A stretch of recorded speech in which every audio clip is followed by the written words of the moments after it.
Hey YouTube, welcome to the Printing Workshop. I'm Matthew, and today I'm going to show you how to change out your drums on a Xerox VersaLink C500 or C505 printer.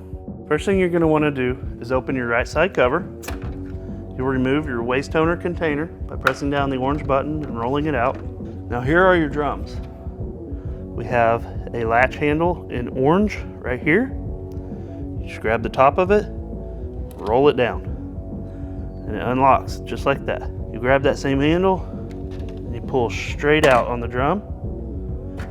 I like to put my hand under it, cradle it, and support it while I come out, and there's your drum.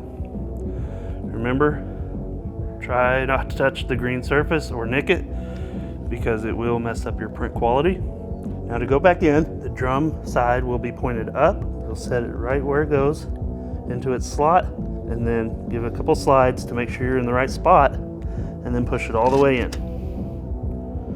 You'll lift up on that orange lock handle and lock it back into place.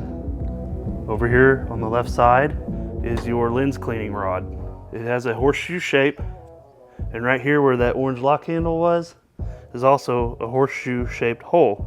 And you'll run that rod down that lens about 3 times, and you'll clean that lens off. And when you're done, you just stow that cleaning rod right back in that right side hole, and you'll replace your waste toner container by setting it in its gray trough, rolling it into place, pushing until it latches, and then close your right side cover, and you're done.